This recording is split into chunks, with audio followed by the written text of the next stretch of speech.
过去20年，人们热衷于买房，就是因为他们始终相信一个道理，就是说买了房子能赚钱，房价仍然还会涨。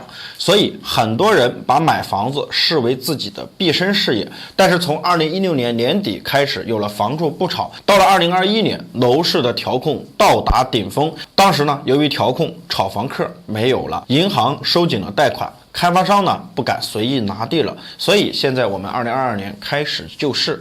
那么我可以呢跟大家讲一点，就是说现在房地产的格局已经开始定了。我之前在视频当中跟大家讲过，2021年是房产的转折之年，2022年就是楼市的定型之年，它会影响未来5到10年房地产或者说房价的走向。那么从今年开始到以后的5到10年，房地产最起码有4个方面的变化。这4个方面的变化对于我们普通老百姓买房来讲是非常利好的。当然我说的这一切都是房价在稳定的基础上。好，我们来说一下这4个方面的问题。如果大家有什么不同的意见呢，都可以在评论区进行留言互动。首先第一点呢，就是劣质的开发商会越来越少，会被时代所淘汰。那我们之前呢，很多人买房子就会说，我们呢要选一个大的开发商，因为呢它质量过硬，它有实力啊。相反呢，有很多小开发商，我们谨慎的去购买，为什么？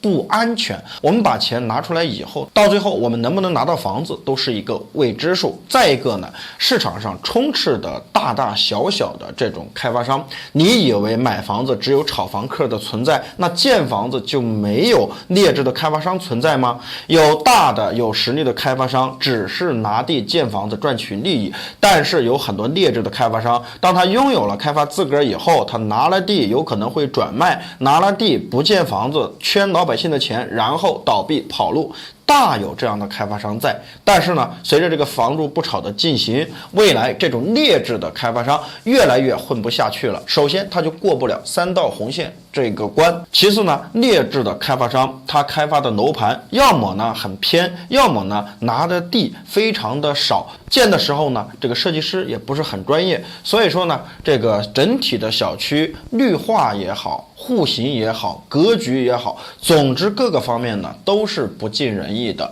虽然呢他在开盘的时候可能会把价格弄得比周边的楼盘低，但是这种便宜呢我们就不要去占了。也有很多人买了这样的房子是非常后悔的，因为质量没有办法去保障。在当今这个房地产高速发展的时代下呢，即使是呢很多大开发商都不可能完全保证自己房屋的质量，更别说我们所认为的一些小开发商了。所以未来这样的小开发商只会消失在历史的长河当中。那么间接的来说呢，就是未来我们买的房子质量户型更有保障，我们住起来更舒适。第二个方面呢，就是开发商的负债会越降越低，到最后呢降到红线以内，未来房地产还是会健康平稳的发展。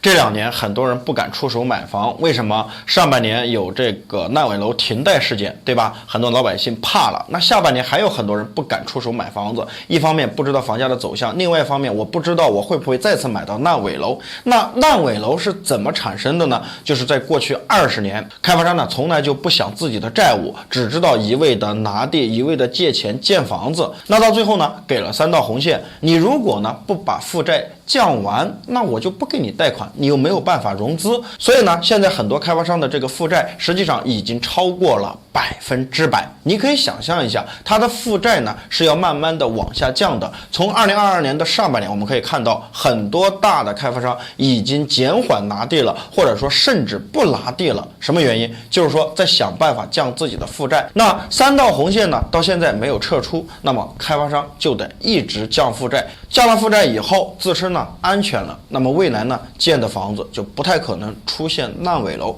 从这方面来讲呢，我们未来老百姓在买房子的时候，烂尾楼就会越来越少，楼市的这个整体的运转状况也会越来越好。第3个方面的变化呢，就是租售并举的时代可能会来临。那么我们之前呢，好像很多人都忽略租房这个事，有钱呢第一时间想到的就是买房。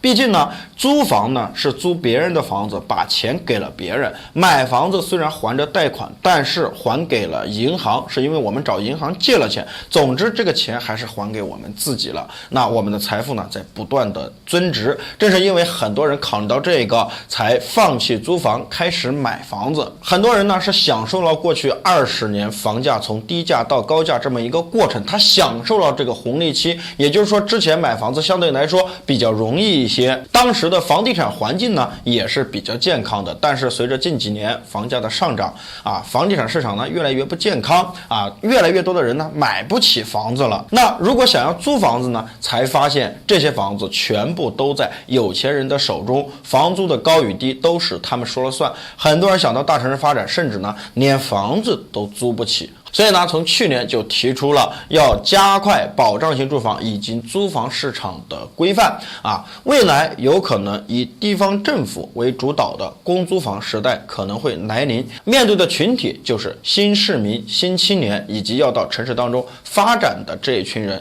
所以租售并举的同时，也就是说房价涨不起来了，我可以选择买房子，我也可以选择租房子，但是我们同时都一样的享受城市的公共福利，而不会呢因为我没有买房子就享受不到这一部分的福利。所以呢还有第4点的变化，那就是呢未来房子可能会长期横盘。之前呢我们给大家讲过一个问题，就是说未来房价会2极分化。它为什么会2极分化？就是因为人口的2极分化，对吧？大城市核心地段的房价因为人口都在这里摆着，你不可能去降价的。3、4线城市你人口都走完了，而且呢又没有外地人进来，那整体的交易活跃量是在这儿的，那你房价即使涨到1万块钱一平，又有谁买呢？有价无市也好，或者说根本没有人买也好，这就是一个事实摆在面前。那么可以这么讲，长期横盘的意思就是说3、4线城市可能会保持现有的现状，未来房价会回归到以前的水平。